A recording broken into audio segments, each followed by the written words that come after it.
Some things, once seen, can never be unseen. And what I saw that night, it changed my life forever. I still remember the way the air felt, thick, almost suffocating. The way my heart pounded so hard I could hear it in my ears. That moment, the second my eyes locked onto something they were never meant to see, froze me in place, like time itself had stopped, like the universe was holding its breath, waiting to see what I'd do next. And the worst part? I couldn't look away. I should have turned around. Should have left. Should have erased that image from my mind before it burned itself into me like a permanent scar. But I didn't. Because deep down, a part of me needed to know the truth. Even if it destroyed everything. You know that feeling? When your gut screams at you to stop, to turn around, to pretend you didn't hear what you just heard, see what you just saw, but your feet won't move. That was me. Standing there in the dim glow of the hallway, my fingers gripping the door frame so tightly I thought they'd snap. My breath? Completely stolen from my lungs. And my mind? Racing, spiraling, trying to process what was happening right in front of me. It was supposed to be a normal night. I was at my best friend Jessica's house. A place that had always felt like a second home to me. A place where I felt safe. Comfortable. Where I could just be myself. But that night, that house felt different. Colder. Darker. Like something unseen was creeping through the walls, whispering secrets I wasn't meant to hear. Jessica wasn't home yet. She had texted me last minute, saying she was running late and to just let myself in. So I did. I walked inside, dropped my bag by the door like I had 100 times before, and went to grab a drink from the kitchen. Simple. Routine. Nothing out of the ordinary. Or so I thought.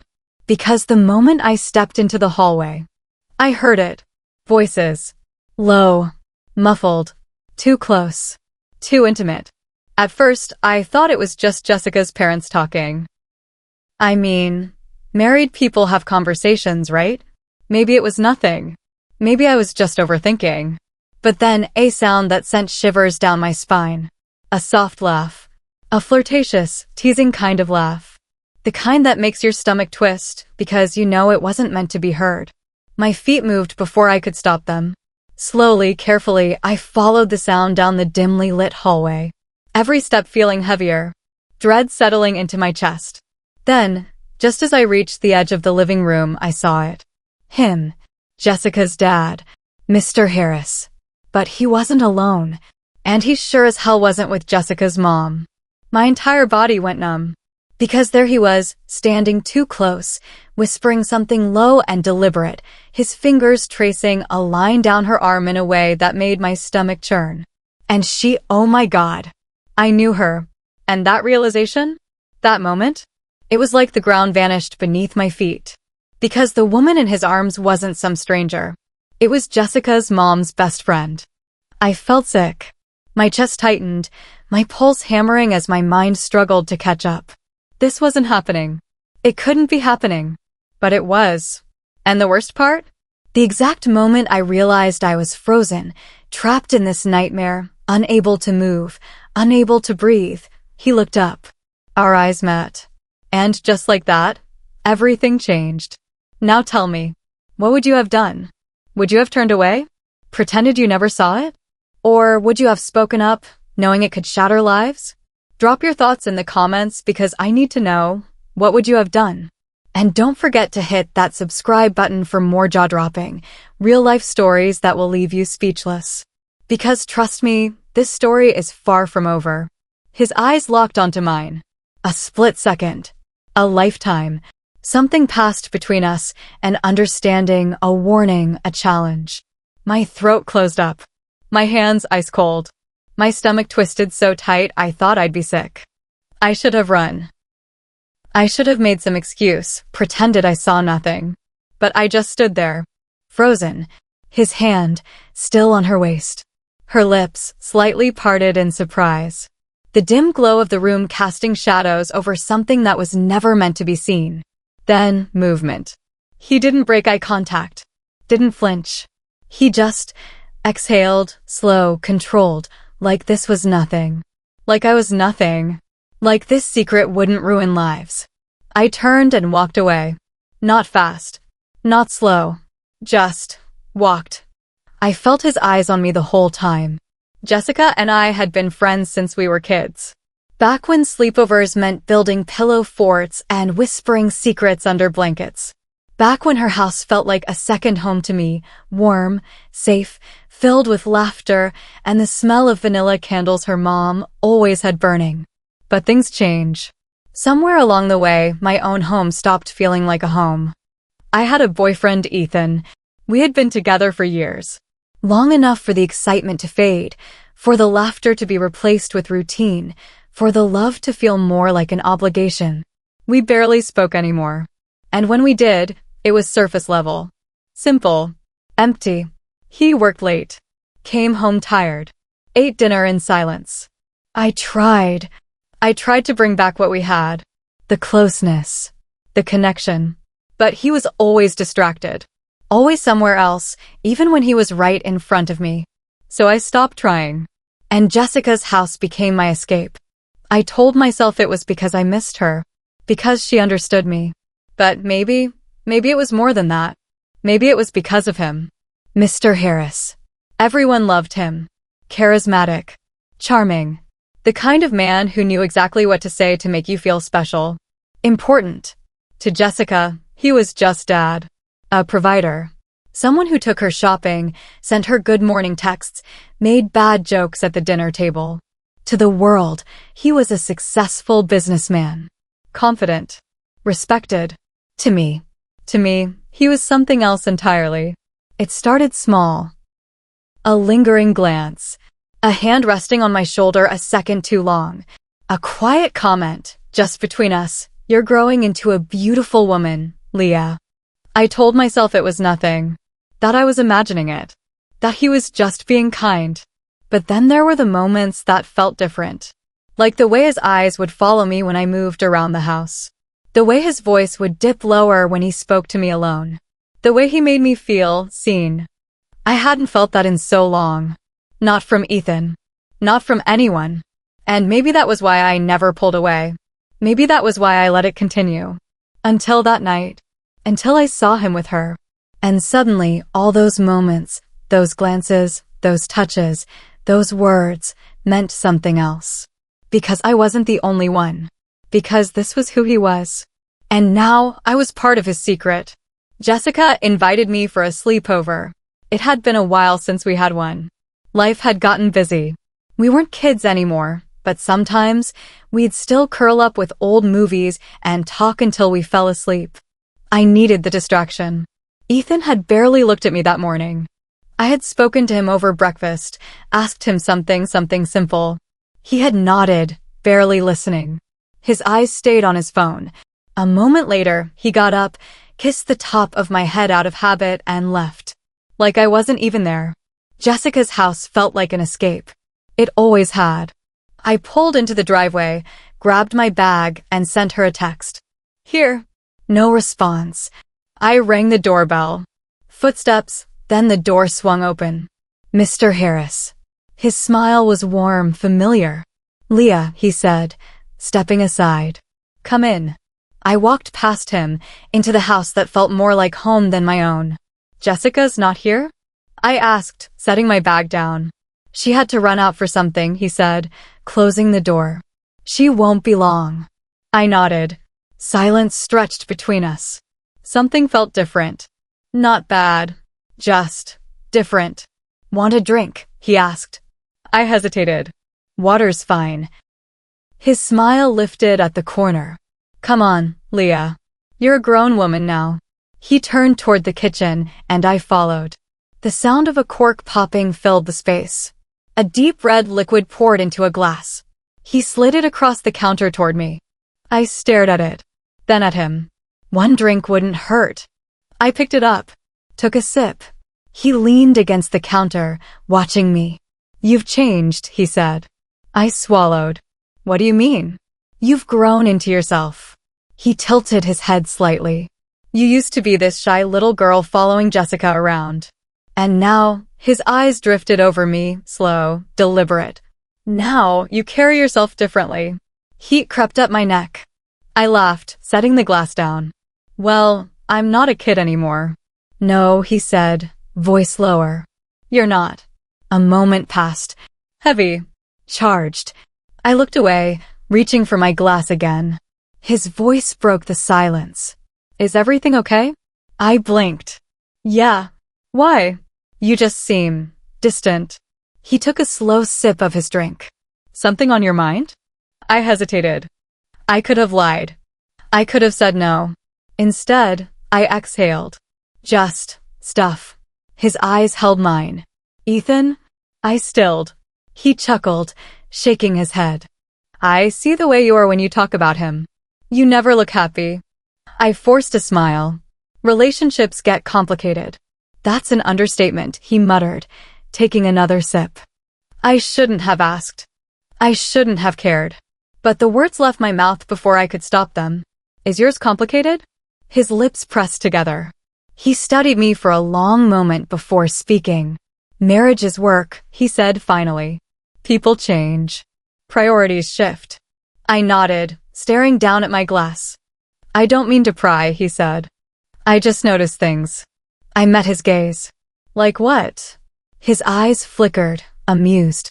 Like the way you hesitate before answering certain questions. I swallowed. You're not used to being noticed, are you? I let out a breath of laughter. What's that supposed to mean? His lips curved, but he didn't answer. The room felt warmer. The wine, the low hum of the refrigerator, the way his voice softened just enough to make the air feel thick. I shifted. I should check if Jessica texted me back. I pulled my phone from my pocket, but there was nothing. Silence again. Then, you deserve to be seen, Leah. My breath hitched. I looked up. Something shifted.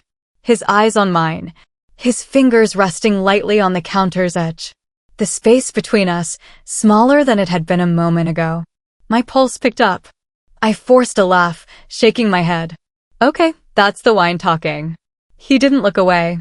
Maybe. I took a sip of my drink. My hands weren't as steady as I wanted them to be. The clock on the wall ticked. Jessica wasn't home yet.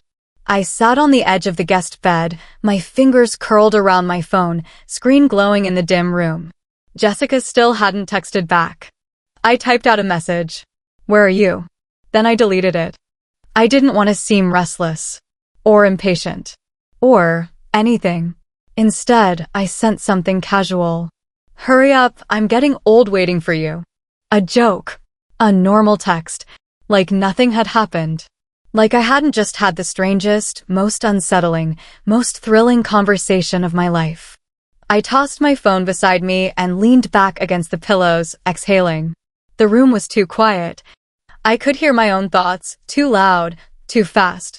The way he had looked at me. The weight of his words. You deserve to be seen, Leah. My stomach twisted. I should have laughed it off more. Brushed it away. But I didn't. Because for a second, just a second, I liked it. The way he saw me. Not as Jessica's best friend. Not as some girl who had spent her whole life being second to someone else. As me. I squeezed my eyes shut. No, it wasn't like that. It was just conversation. Just talk. I was overthinking. I turned onto my side, staring at the soft glow of the lamp, my heart still racing. Ethan never said things like that. Never looked at me like that. When was the last time he even noticed me? When was the last time I had felt anything close to what I had felt in that kitchen? And that was the worst part. Not what he had said. Not how he had looked at me. But how I had felt. Something deep inside me, something I didn't want to name, wanted to go back downstairs. I turned onto my back again, staring at the ceiling. The more I tried to push the thought away, the heavier it became. I reached for my phone again. No new messages. I opened my camera instead. My reflection stared back. I studied myself the way I imagined he had. The curve of my jaw. The way my lips pressed together when I was thinking. The shadows under my eyes from too many restless nights. Was I really different? Had I really changed? Had he been watching me all this time, waiting for me to notice? A slow shiver crawled down my spine. I dropped the phone onto the bed. It didn't matter. I needed water. That was all. Just water. I pulled myself up, smoothing my hair. My legs felt unsteady as I walked to the door. I blamed the wine. I blamed everything except myself. The hallway was quiet, the house dim except for the faint glow coming from the kitchen. I hesitated at the top of the stairs. I told myself I was just thirsty, that this wasn't anything more than what it was, that I could walk into that kitchen, pour myself a glass of water, and go back to bed without another thought. I told myself all of that. And then I went downstairs. The house was quiet. Too quiet. The kind of quiet that makes the walls feel closer. The kind that turns every creak of the floorboards into something heavy, something ominous. I moved slowly, my bare feet barely making a sound against the hardwood. The air felt different. Thicker. Heavier. I told myself I was imagining it. That it was just the wine, just my own overactive thoughts making the house feel unfamiliar. But then a sound. Soft. Muffled. Not from the kitchen. From the living room. I froze, my breath catching. It wasn't the television. It wasn't Jessica. It was voices. Low. Intimate. A laugh, soft, almost teasing. The kind of laugh that doesn't belong in the dark. The kind that wraps around you like a secret. The kind that shouldn't be happening here. I swallowed hard. Something in me knew I shouldn't go any further. Knew I should turn around. But my feet kept moving. Step by step, the voices grew clearer. My pulse hammered in my throat. I reached the edge of the hallway, my fingers brushing the cool surface of the wall as I leaned in just enough. And then I saw them. Mr. Harris. But he wasn't alone. And he wasn't with Jessica's mom. My stomach twisted so hard it made me feel sick. Because I knew her. I knew her. Jessica's mom's best friend. Mrs. Carter. She was sitting too close. Her hand on his chest. His fingers tracing slow circles on her wrist. The way they looked at each other. It was obvious. This wasn't new. This wasn't a mistake. This was something real. I sucked in a breath, my chest tightening. My mind screamed at me to move, to run back upstairs, to pretend I never saw anything. But then, a floorboard creaked beneath me. Loud. Too loud. His head snapped up. His eyes locked onto mine. And just like that, everything changed. Time stopped. I couldn't move. Couldn't breathe. His eyes held mine, sharp and unreadable. Surprise flickered across his face, but only for a second. Then something else took its place. Something I couldn't name. Not panic. Not guilt. Amusement? Challenge? Mrs. Carter's hand stilled on his chest. She turned slightly, following his gaze, confusion knitting her brows. Then she saw me. Her face drained of color. I felt it then, the rush of blood in my ears, the pounding of my own heart, the burning heat crawling up my neck. I had to move. I turned and ran. Up the stairs, 2 at a time. My pulse was hammering, my breath coming in sharp gasps, but I didn't stop. I reached the guest room, slammed the door shut and locked it. My hands were shaking. What had I just seen? What was I supposed to do? Tell Jessica? Tell her mom? Pretend it never happened? My mind spun in 100 different directions. I collapsed onto the bed, gripping the sheets like they could anchor me, like they could keep me from spiraling. The image of them, too close, too familiar, was burned into my head. I squeezed my eyes shut, but it didn't help. Jessica's dad, Mr. Harris. I had always known he was charming. Always felt the way his presence filled a room, the way his words lingered longer than they should. But this was something else. A secret. A loaded secret. And now I was part of it. My phone buzzed beside me. I snatched it up, my hands still unsteady. A message from Jessica.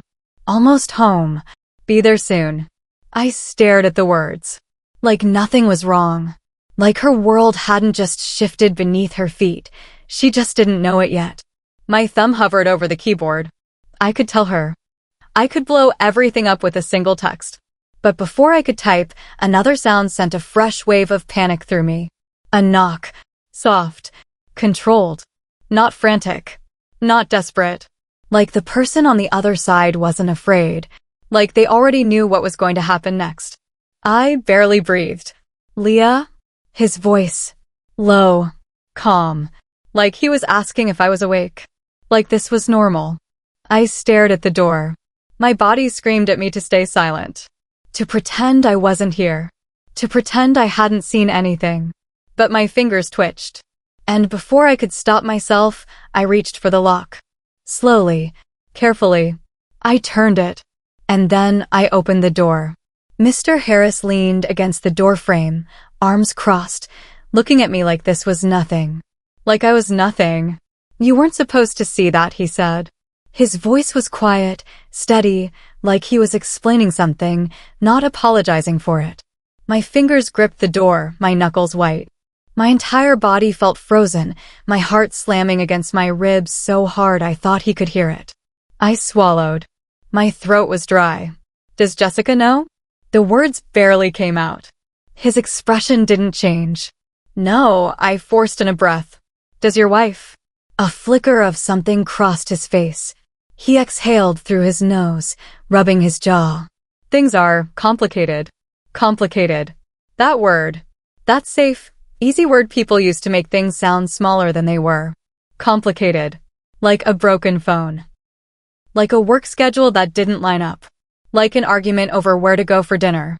Not this. Not the weight of what I had just seen. Not the secret now sitting between us, thick and dangerous. He shifted, stepping closer. I backed up before I could stop myself. My hands curled into fists at my sides. I don't want you to think badly of me, he said. My stomach twisted. I should have said something. Called him out.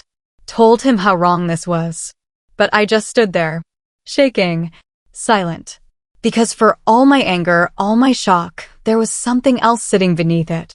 Something I didn't want to name. Power. Not mine. His. He was testing me. Watching my reaction. Studying me the same way he had in the kitchen, except this time, I knew exactly what kind of man he was. And still, I felt small under his gaze. Like he already knew what I was going to say. Like it didn't even matter. I forced my voice to work. I won't. I won't say anything. The words tasted bitter on my tongue. Something shifted in his expression. A hint of satisfaction. A subtle victory. He nodded once. Good. Then, like nothing had happened, like he hadn't just ripped apart everything I thought I knew, he turned and walked away. I closed the door. Locked it. Then I sat on the bed, pulling my knees to my chest, my pulse still racing, my skin cold. I barely slept. Every time I closed my eyes, I saw them. His hands on her. The way he had looked at me. The way, for just a moment, I hadn't known whether I wanted to run from him. Or toward him. I left before the sun came up. Before Jessica woke up. Before I had to look her in the eye and pretend everything was the same. Before I had to smile, laugh, lie, act like I wasn't walking around with a secret that didn't belong to me, but had somehow stuck to my skin like it was. The house was quiet when I slipped out the front door. Too quiet. I felt like a stranger in a place that had once felt like home. Like I didn't belong there anymore. I sat in my car for a moment, gripping the steering wheel, staring at the Harris's house through the windshield. It looked the same. Like nothing had happened. Like I hadn't seen what I saw. Like the world inside hadn't shifted. But I had. And I hated it. I drove home in silence, the weight of the night pressing down on me, heavy in my chest, thick in my throat. When I got back, Ethan was still asleep. Curled up on his side of the bed, breathing slow and steady. Unbothered. I stood there for a moment, watching him. He didn't stir. Didn't notice I had been gone. I crawled into bed beside him, but sleep never came. I just lay there, staring at the ceiling, replaying everything in my head, over and over. I avoided Jessica's house after that. I ignored her calls. Let her texts pile up. Where have you been? Are you mad at me? Did something happen? I wanted to tell her no. I wanted to say, everything's fine. Let's get coffee. Let's talk about nothing. Let's pretend nothing changed. But I couldn't, because everything had changed. And the worst part? I didn't even know why I felt this way. I wasn't the one cheating. I wasn't the one lying. So why did I feel so guilty? Why did my stomach twist every time I thought about it? Why did my hands feel unsteady every time my phone buzzed? Why did I feel involved? I told myself it was just the shock, the betrayal, the weight of knowing something I wasn't supposed to know. But deep down, I knew that wasn't the full truth. Because it wasn't just what I saw. It was the way he looked at me. The way his voice had wrapped around me in the hallway, low, smooth, deliberate. The way, for a split second, I had felt something. Something I didn't want to name. Days passed. Then a week. And then a text. From him. I hope you're okay. We should talk. My stomach flipped. I stared at the screen, my pulse quickening. I should delete it. I would delete it. I didn't need to talk to him. I didn't need anything from him. I hovered over the message for a second longer. Then I swiped left. Deleted. It was done. Gone. But later that night, when I was alone in bed, when Ethan was asleep beside me, when the house was dark and the silence was too loud, I opened my messages. Scrolled down. Checked to see if he had texted again. He hadn't. I should have felt relieved. I wasn't. Instead, I lay there, my mind spinning with questions I didn't want to ask. Should I tell Jessica? Should I tell his wife? Should I do something? Or should I just pretend, like he wanted me to, that none of it ever happened? If you were in my position, what would you do? Would you tell Jessica the truth? Would you sit her down, look her in the eye, and destroy the image she has of her father? Would you tell her that the man she loves, the man she trusts, the man she believes in, isn't who she thinks he is? Or would you stay quiet? Would you pretend you never saw anything? Convince yourself it's none of your business? Let the weight of the secret press against your chest every time you saw her smile, knowing she had no idea her world was balanced on a lie? Tell me, what would you do? Because no matter which way I turn, there's no right answer. If I tell her, I break her heart. I tear her family apart. I throw a grenade into a life that isn't mine to destroy. If I stay quiet, I let a lie live. I protect a man who doesn't deserve protection. I carry the weight of knowing. And worst of all, I don't even know who I'm protecting her. Or myself. Drop your thoughts in the comments. I need to know, am I wrong for keeping this to myself? And don't forget to subscribe to Shocking Infidelity Saga for more real-life stories that will leave you speechless. Because trust me, secrets like these, they never stay buried. Some secrets aren't meant to be uncovered. But once you know the truth, it changes you. You can't unsee it. You can't unfeel it. You can't go back to the moment before everything shifted. Trust is fragile. One night, one glance, one mistake, and it shatters. And when it does, there's no putting it back together. So be careful who you idolize. Because sometimes, the people we look up to, they have the darkest secrets of all.